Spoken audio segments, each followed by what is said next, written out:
So thanks for having me. It's an honor to present here. There's been a lot of really interesting talks.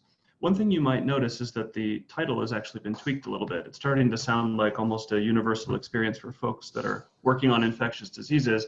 A lot of the research that has been ongoing has been interrupted in various ways by the COVID-19 outbreak, and this work is no exception. So the talk title is not a false advertisement. I'm going to present the initial work for Lyme disease, specifically looking at a reservoir targeted vaccination approach. But some of the spatial extensions that I had planned to dedicate some time to ahead of this talk had to be postponed. So really placing that work in a broader spatial context was preempted by work that was requested on COVID-19. So that was the unplanned component, but it sounds like there are a lot of folks working on COVID-19, so I'm hoping that the methods that we've employed will be useful to folks. Let me go ahead and make this full screen. Oops. Apologies. There we go. So a few quick acknowledgements. The first section of this research on Lyme disease was supported by NIAID and NIH, and it's part of a larger ongoing study. The COVID-19 work is currently unfunded, but it's a small part of a larger collaboration at the University of Iowa between a number of different researchers. We've been directly working with Iowa Department of Public Health, at least on the beginning part of the project, and we've taken a number of different approaches. So the initial work that we did for them was broken up into a couple of different parts, and part of what allowed us to have confidence in the recommendations was that we indeed had several very different approaches. And I'll mention how some of those other approaches differed from what I put together.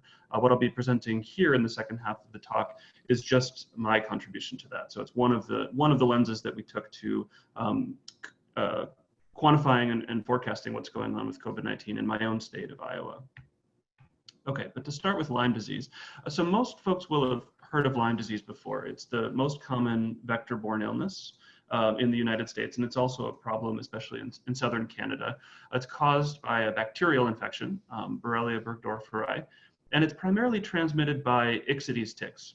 So this figure on the right is a probable Ixodes tick. It's called probable. It's not been officially identified. It looks a little bit different since it was taken with a dark field microscope. But it was actually one that I found in my own backyard on my dog, which I mentioned because he may make an appearance at some point if something happens, like a neighbor walking down the street or a squirrel existing in the yard. He may bark, so apologies if that happens. So Lyme disease is really interesting, and this project has been a fun opportunity for me. So I'm not a biologist or an immunologist, and so ahead of time I didn't really know much about Lyme disease except for the fact that it's transmitted by these ticks. But the life cycle is actually really complex, and it's complex for multiple reasons. There are multiple different agents that play a role in maintaining Lyme disease in the environment as well as transmitting it to humans, which is what we're really interested in. So the ticks themselves have a number of different life stages. They go from egg to larvae to nymph to adult. And at each one of those transitions, they need to take a blood meal. So larvae need to take a blood meal in order to progress to the nymphal stage, and nymphs to adults in order to successfully reproduce. And what was really sort of a surprise to me in working with our collaborators and learning about this disease is that the Borrelia pathogen is not transmitted vertically. That is, the adults who are infected with Borrelia don't transmit it to the eggs. So the ticks don't start off a particular infective season with the pathogen ready to be transmitted. Instead, there's a reservoir species, primarily white-footed mice, although there are other small mammals that can play a role in maintaining that infection as well. And so larval ticks that end up feeding on infected mice then are able to transmit the pathogen to others. So we have a reservoir species. And then in terms of the actual disease burden that we're interested in, there's a sort of indirection there, right? We're not primarily interested in whether or not mice have Lyme disease. We're interested in whether or not humans, incidental hosts, end up contracting Lyme disease. And they're incidental because humans aren't really playing a role in the ecology of this disease in terms of maintaining it. It's really sort of an accident. The way I've heard it described is that the Borrelia pathogen doesn't really want to end up in a human. It's sort of an accident that happens. So with that complex process in mind, there have been a number of different control strategies. And if any of you live in a Lyme endemic area, you've almost certainly been exposed to some of these, right? So we get advice to wear insecticides when we go out into forested areas. There's also habitat management, for example, mowing, trying to educate people to look for ticks when they're out in the environment. And there have been efforts to develop vaccines. There are vaccines available, but even despite availability, there have been barriers to approval and use. It's actually sort of an interesting regulatory saga if you're interested in looking it up. So this work is completely different, and the idea may not be a new one to everyone if you've been involved in this sort of disease before, but it was definitely a new idea to me when I started working with this collaborative group. And the idea is to actually target the reservoir to interrupt transmission in the environment. It's called reservoir targeted vaccination. So it's an oral vaccine. And the hope is that by deploying this oral vaccine actually in the environment, we can interrupt the maintenance of the pathogen. So it's not trying to control the tick population. It's not trying to actually control the reservoir population, but instead to modify the immune status of those white-footed mice, which is sort of an interesting idea. It makes sense when we think of the entire life cycle of the Borrelia pathogen, but it's not the first thing that comes to mind when thinking about preventing Lyme disease.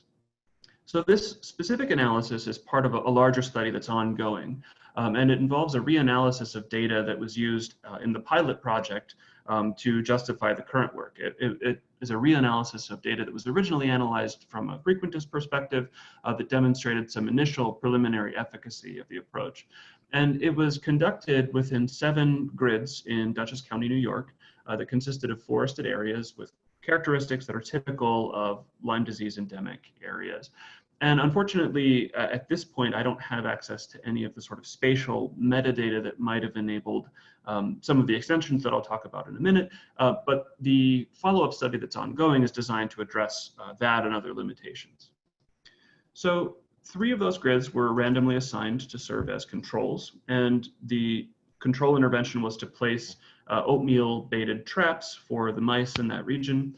And the remaining 4 grids that are numbered NY1 to NY4 received the actual intervention. So that's traps baited with this reservoir targeted vaccine. And incidentally, so if any of you are biologists or immunologists, there may be a lot of questions about the reservoir targeted vaccine itself. I can certainly refer you to folks that know more about it. My expertise is more on the modeling side of things. And so apart from the fact that this reservoir targeted vaccine is supposed to provide immunocompetence to the reservoir, I can't tell you a whole lot more about that. And in the paper that's under development, there's a lot more mechanistic work that's been done by our collaborators at University of Tennessee. So there was temporal heterogeneity here. The study intervention was not evenly timed, and so it's not entirely confounded with time. We can imagine that both space and time are going to be really important in such a complex process. We would imagine that tick populations may be fluctuating, mouse populations could certainly be fluctuating, and there's an interplay between the two when it comes to the relative prevalence of this disease in the environment. But we do have a sequence of interventions starting in 2007 and then going up through 2011. And so we have differential follow-up time across the treatment grids as well as different start times. So the data itself is relatively simple. So we only have a limited number of grids, and the data that was available to us, at least for this modeling reanalysis, is relatively sparse. We just have the number of nymphal ticks that were sampled at each grid and at each time point. And then of those ticks, we have the count that tested positive for B. burgdorferi. And for the mice data, we have a very similar data set. We have the number that were sampled at each time point and at each grid, as well as the number that as well as the outer surface protein A antibody response in those mice. And so that's a continuous value. But in terms of clinical relevance, we're really concerned with whether or not the mice have protective levels of this antibody. And so the data there was dichotomized. It doesn't really help if we can have low-level expression of OspA. We really need to get the reservoir to a level of immunocompetence relative to B. burgdorferi. So based on that data, and as you'll see when we illustrate it, a full dynamic model of the disease process isn't yet feasible.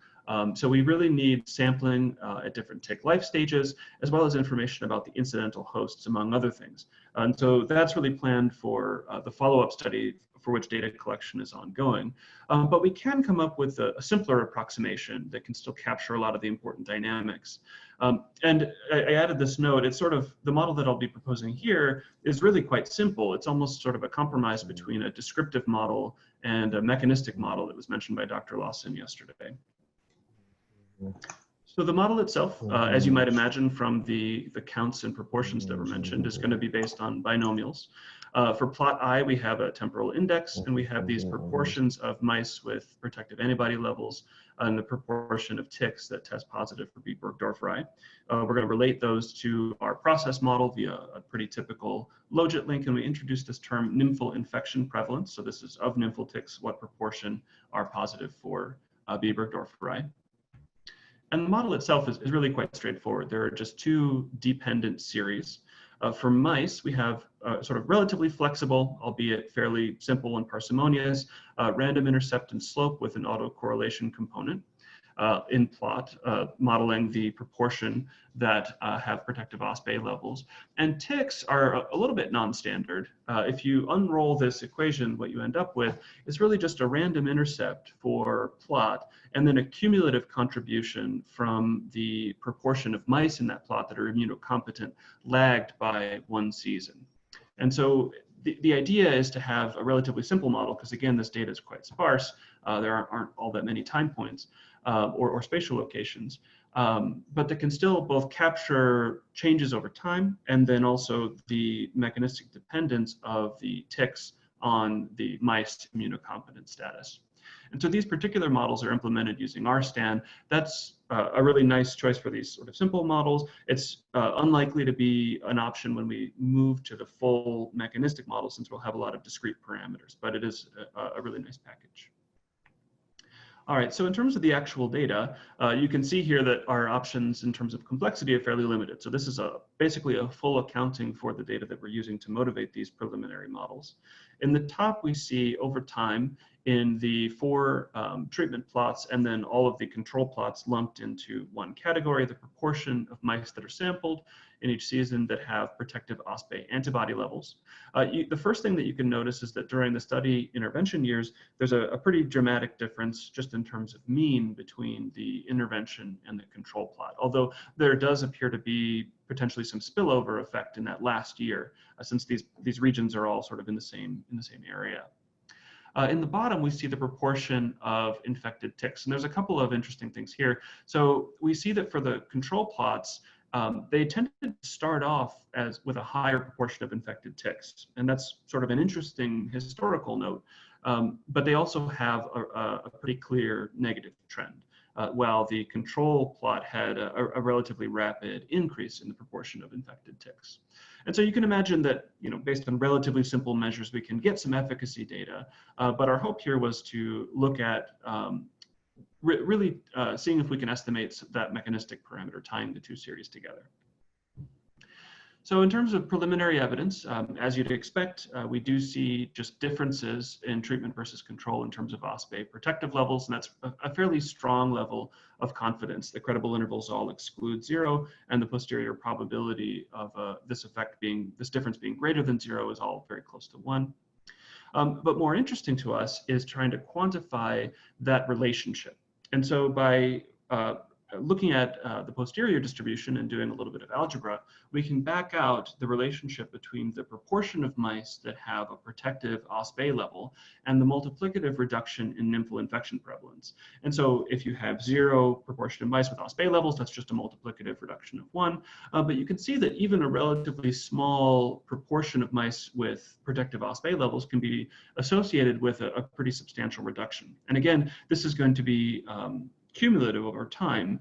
And so it really lends credence to the fact that this may be an effective intervention, at least in targeted areas. So in terms of nymphal infection prevalence, we can also address treatment heterogeneity. From the initial data plots, it's pretty clear that there is some variability in the effect of the treatment and also the duration over time. That's one of the things that's of interest to us. But nevertheless, we do see a pretty substantial bit of evidence for a decrease in nymphal infection prevalence for the various treatment plots. You can also see that treatment heterogeneity here. In general, we see a fairly monotone increase in the posterior predictive distribution for OspA levels, but the posterior predictive distribution based on NY2 is a little bit problematic. You can see on the left that after an initial spike, the OspA levels in the environment sort of decay to an asymptote at 0, and the nymphal infection prevalence correspondingly appears to initially decline and then start to, that effect starts to decay. And anecdotally, I've been told by the collaborators that there were some problems with deploying the traps in that NY2 plot.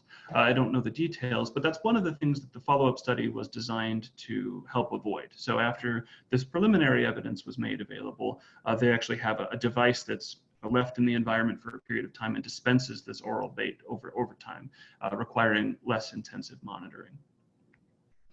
So in general, that's a really quick overview of kind of a fun project with an interesting connection to a complex disease life cycle.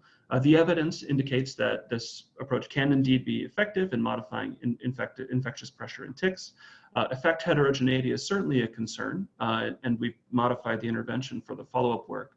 And there's a lot of interesting opportunities for follow-up. So assuming we can continue to demonstrate efficacy, and in addition, really quantify the effect modeling transmission to incidental hosts, right? So that's an important connection to that overall mechanistic plot that I posted early on in the talk. There's a plan to do that via dogs as a proxy. So you can imagine that studying Lyme disease exposure in people is really difficult, since despite it being a relatively important public health problem, it's not incredibly common. And it's not as if we can, we have the funds to do a really large prospective study of individuals who happen to go occasionally into areas where ticks are endemic.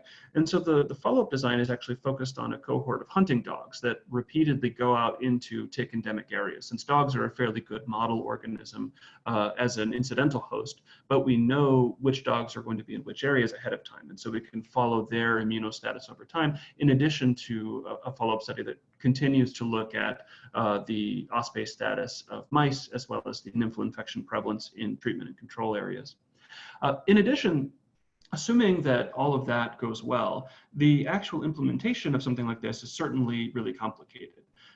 Not only does the risk of Lyme disease vary spatiotemporally, but human exposure varies spatiotemporally. And so the follow-up work that would be, I think, of most interest to this audience, and that unfortunately wasn't able to complete due to conflicts of time with COVID research, would be to come up with a spatiotemporal risk model for Lyme, as well as an exposure model for people, which there's a lot of really rich data for both of those tasks. There exists some Lyme surveillance data that we'd like to get access to, and we're collecting primary data now that will be useful in this, as well as a wide array of remote sensing data to quantify, for example, types of ground cover.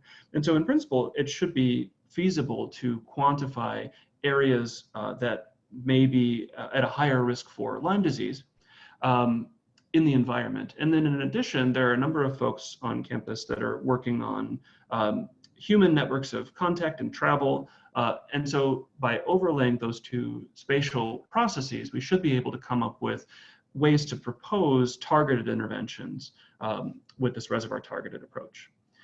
In addition, there's a whole sort of separate line of research that's outside of my area of expertise, focused on the actual mechanisms whereby this oral bait can modify immune status in mice. And that's being used currently to develop more precise and targeted mechanistic models based on a compartmental modeling approach. So that was the original intent of this talk, albeit a sort of abbreviated version of what I had hoped to present today. The next section is based on what we had done with COVID-19.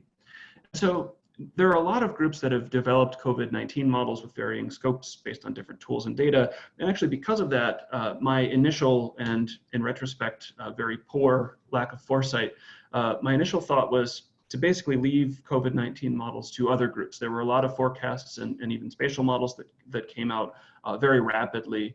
And so initially, I didn't think that there was going to be a large call for our group specifically to do our own COVID-19 models. So our response actually began relatively late, as would be fairly unsurprising. We were actually asked through our collegiate structure from the Iowa Department of Public Health to produce Iowa-specific forecasts.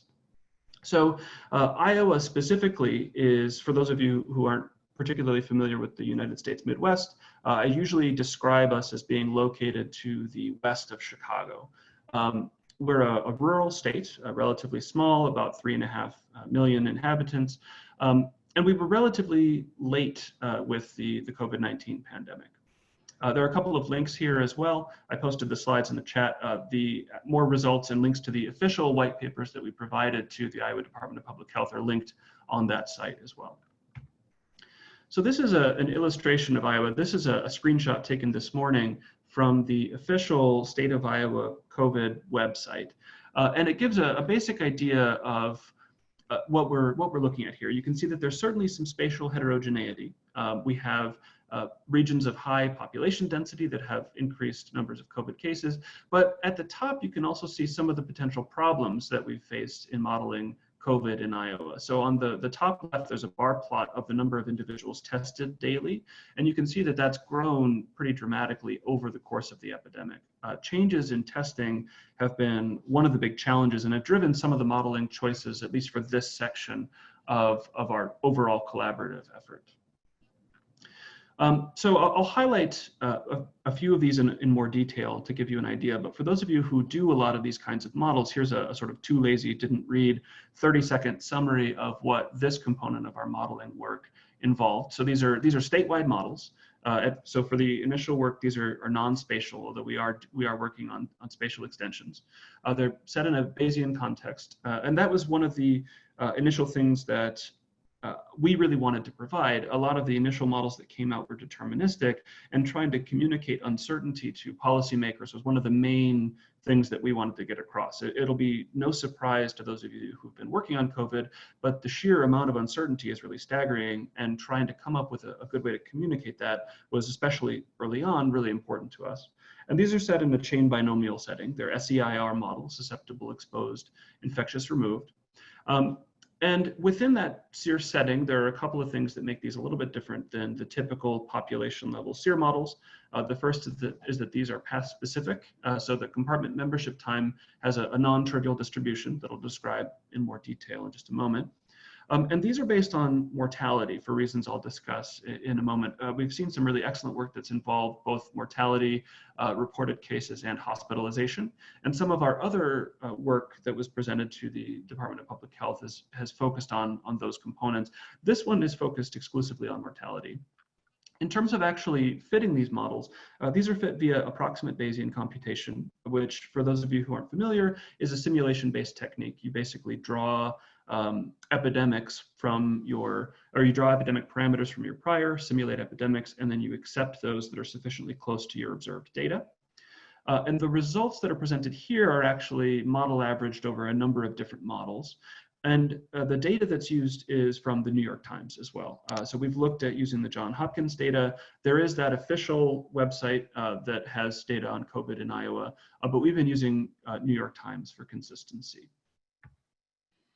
So in terms of the model structure, it's really quite straightforward. We only have 4 disease compartments that we assume: susceptible, exposed, infectious, and removed. And this is over discrete time. And so days are the unit of time that are employed here. And the transition values, that is the counts of individuals that are moving between compartments, denoted with an asterisk, are modeled as binomial. That's what makes it a chain binomial structure. And that's where most of the interesting model structure lives, is in the process model for those transition compartments. So the data model is one of the more non-standard things that we're working on. And like I mentioned, it works on mortality. And the reason was, especially early on in the outbreak, the testing that was available has varied a lot over time. Not only has the testing capacity, particularly in Iowa, it started off very, very low and has grown fairly steadily, but it's also been modified in a couple of additional ways throughout the course of the epidemic. So first, for those of you who haven't seen it in the news, there's been a lot of controversy about a private company that the state is contracted with under the Test Iowa initiative that's provided tests. And there's been some debate over the relative sensitivity and specificity of those new assays. In addition, the actual way in which the tests are employed in the population has changed over time. So we have, for example, throughout the epidemic, we've had repeated testing of individuals in healthcare settings. And especially early on, those tests provided a really large proportion of the overall testing data, as well as really just people that were being hospitalized. And now there is a process whereby individuals can be tested, but it's changed a lot. There's been a lot of uncertainty. And just anecdotally, when we first became involved in modeling this outbreak, I actually knew 3 individuals who were deemed by healthcare professionals to be probable COVID cases, and none of them had been able to obtain tests at all. And so initially, I decided to focus on mortality because I just didn't know how to describe a sensible data model for the testing data. I think that that's changed, especially now that the relative amount of testing is indeed available, at least at a statewide level. And so that's one of the things that we're looking at doing. But mortality is fairly sensibly thought of as a under-ascertainment problem, right? So we have at least relatively higher confidence that at least some proportion of deaths is knowable throughout the epidemic, and that proportion is less likely to have fluctuated, especially because in Iowa, like in many other places, we haven't hit the limits of the healthcare system. And so based on some prior research, that mortality rate was centered at around 2%, which might be a little bit high, but it wasn't fixed with certainty. We used an informative prior there, but it was allowed to fluctuate. And sort of jumping ahead, you can see that the mortality rate that gets estimated depends not only on the location that you're considering, but also on the model. You can see a number of different models for other states and for Iowa in the legend at the bottom. And that estimated mortality rate is both A, pretty highly variable within location, as well as B, variable between locations. And some of these might be synthetic, right? You would expect, since this is a data model, that mortality rate is likely to be fairly weakly identified. And I think that that's a fair criticism here. So I wouldn't be terribly confident in inference based on this particular parameter, especially some of those higher rates that you see are likely to be synthetic. Seeing mortality rates upwards of 5% would be really surprising based on other data that we're seeing. So that's the data model that we've used. And to be clear, that the way that we've employed this has varied over time. So especially early on in the outbreak, and with mortality being a trailing indicator with COVID-19, there really wasn't enough data to constrain these models. And indeed, some of the initial modeling results that we provided had in their predictive forecasts really, really wide credible intervals, like you'd expect.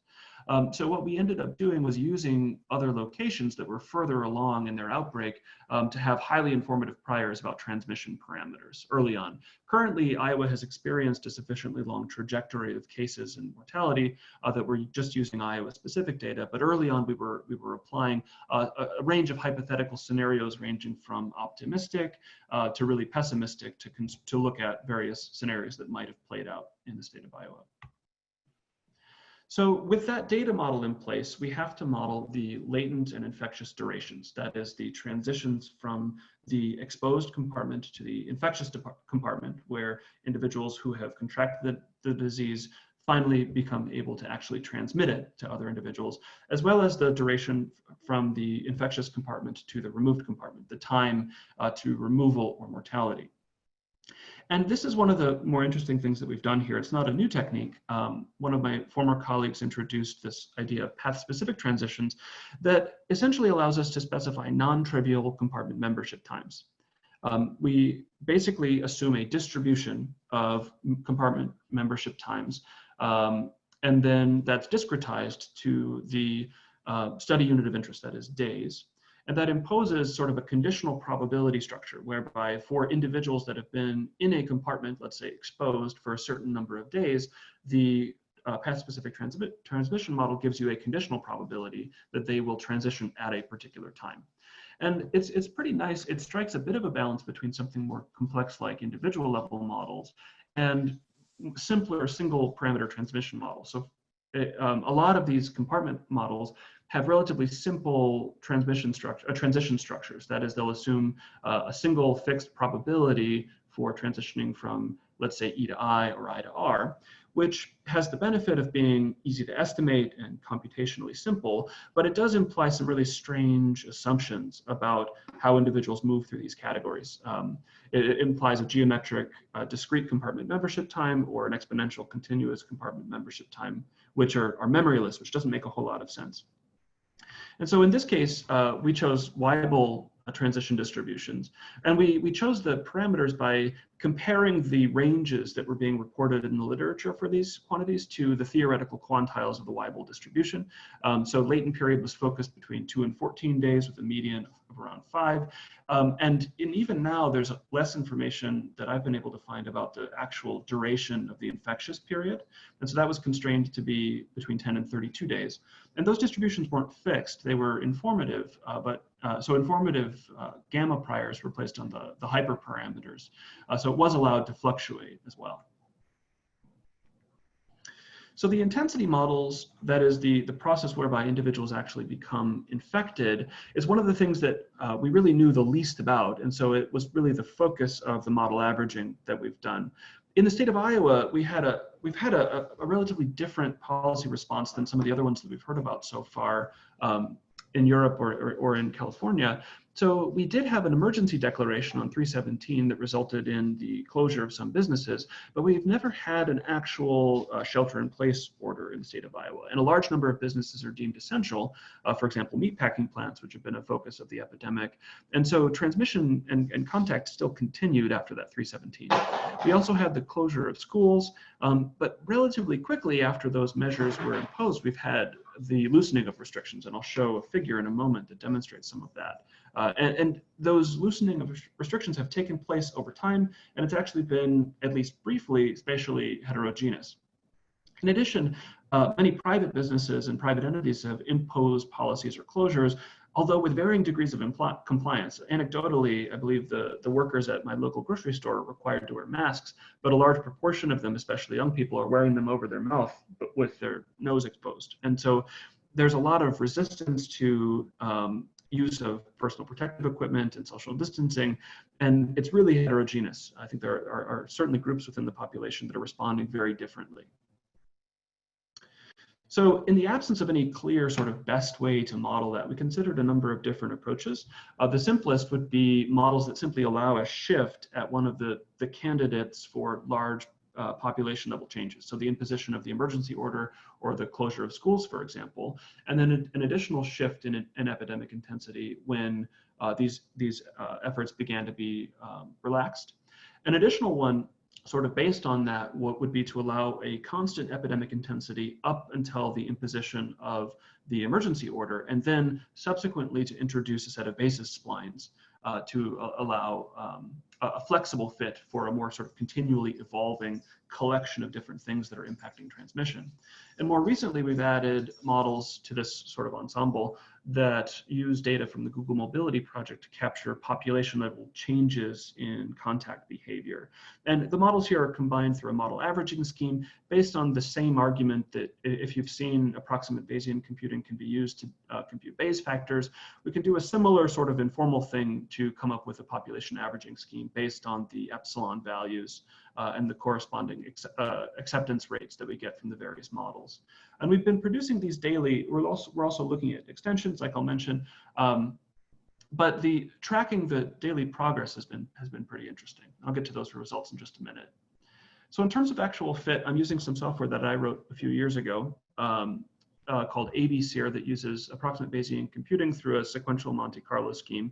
And like I mentioned, it's a simulation-based algorithm.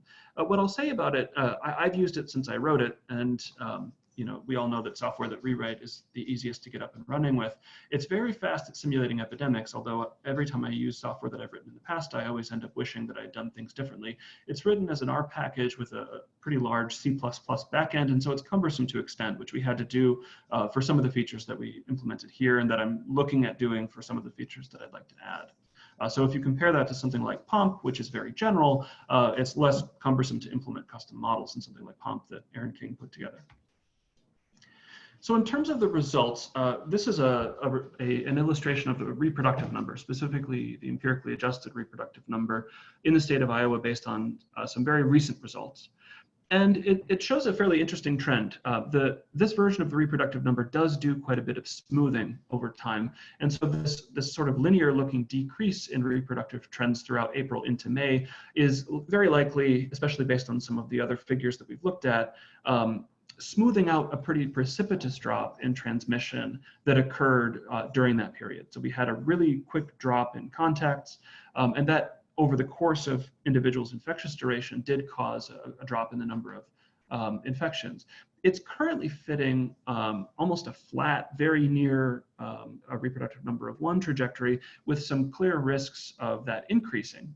But it's been pretty interesting to watch this evolve over time. So if we go back to May 1st, which is when we provided one of our white papers to Iowa Department of Public Health, at that point, based on mortality, there really wasn't any evidence that the reproductive number had actually started to decline at that point.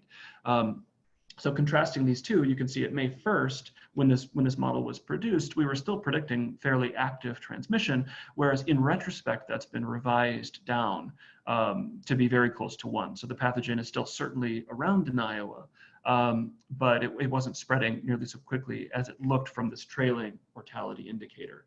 And if we look back through, we can see, fairly quickly that started to be revised. So this is a week later on 5/7, we start to see the beginning of that decline, but it still hadn't reached the current estimated levels.